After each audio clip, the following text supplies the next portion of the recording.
We've talked about general organizational structure and why a good, clear organization is important, but we also need to talk about elements of your speech that should always be a part of your organization.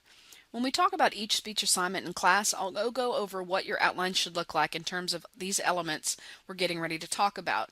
But you can also look at the sample outlines for each speech on Angel and get a very good idea about what's expected in each speech. Your introduction obviously comes first and should be no more than 10% of your speech time. In addition, your introduction as well as your conclusion shouldn't be written until after you've finished the body of your speech.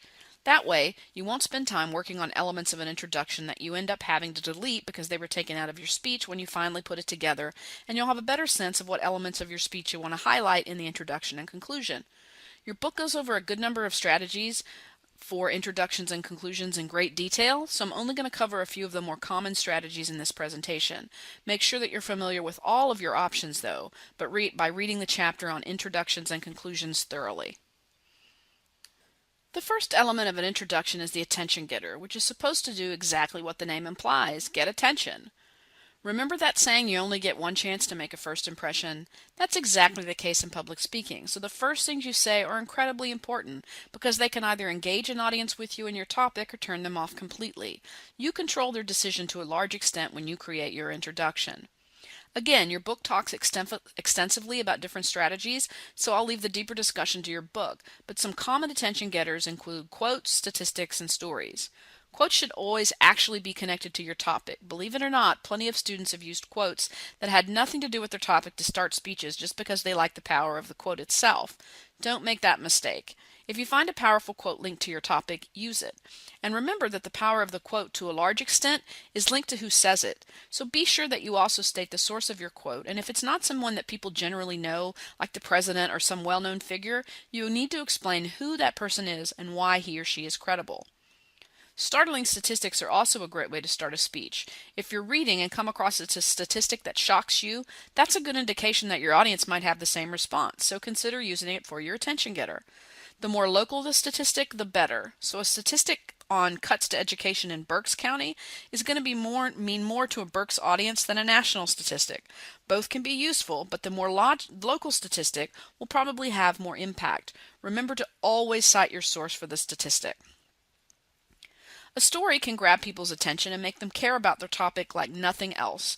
If you find a good story in your research, consider using it in your introduction to get people emotionally invested in your topic. The key to using a story, though, is that the story needs to be committed to memory. If you're telling a story and constantly looking down at your notes, you pretty much lose all the power of that story.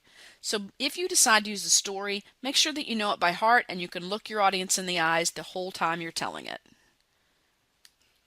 So you've convinced your audience to care about your topic with your great attention getter. Now why should they care to hear more? The better you link your topic to your audience, the more likely they are to keep listening. We're all busy people with lots of things going on and many things to do and think about. Remember in our discussion about listening that it's tough to listen even when you want to. One thing that gives people an incentive to listen is when a topic relates to them specifically. So why should this particular audience care about this topic? Vague links to audience like, you should all care about the environment because we all want to leave a good planet for our children, are vague, boring, and trite. While true, they're not likely to get people all that interested in what you're getting ready to talk about. So instead, find out why it's important for this audience in this city or state or college to hear you out. Why should they really care? The more specific you are, the better chances you have of getting them to listen. Next, you need to explain to your audience why they should listen to you talk about this topic. When you enter the world outside this classroom and are asked to speak, chances are very good that your link to a specific topic or issue is what encourages someone to ask you to speak about it. So that speaker credibility will be relatively obvious. Even then, you need to make sure that you make it clear in your introduction.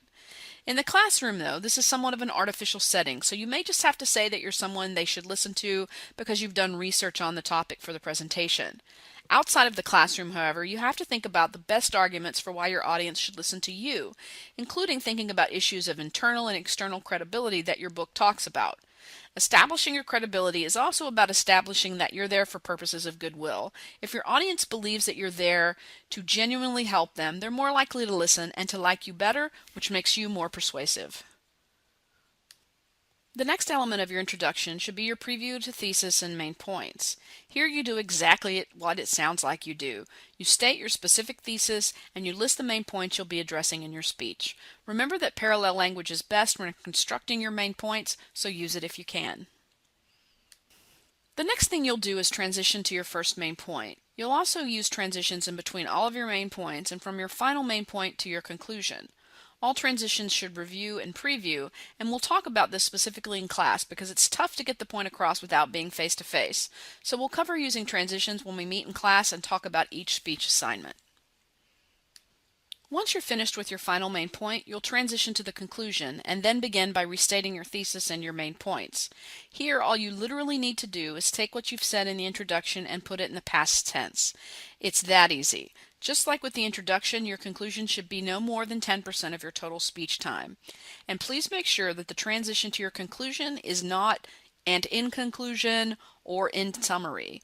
Those are very boring and trite ways to conclude your speech, and what they communicate to your audience is that you're not very creative. So if you use "in conclusion" or "in review" as the transition to the conclusion of one of your speeches, you will not be able to get an A on that speech. That's how important it is. So make sure that that's not what you do when you start to move towards your conclusion.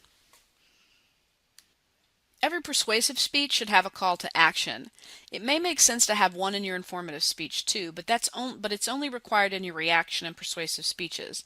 This is where you tell people what you want them to do. It can be as simple as signing a petition, but you want to find a way to keep people engaged in your topic after your speech.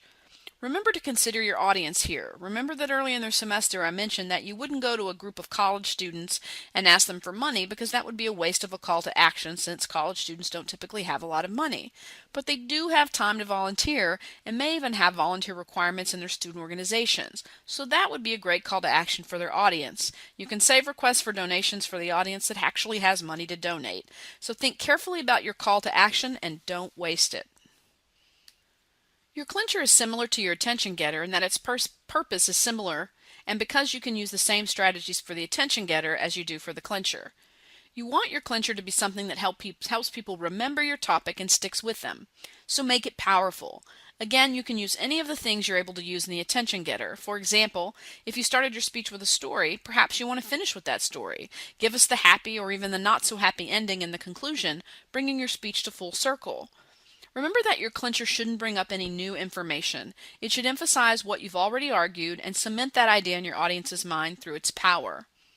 Remember when you're doing research for your speeches that you can often find great stuff for your introductions and conclusions in that research. If something really grabs your attention, that's probably a good sign that it'll grab the attention of the audience too. Pay attention to the great stuff you can use in your introduction and conclusions as you're doing your research, and you'll likely save yourself some time in the process.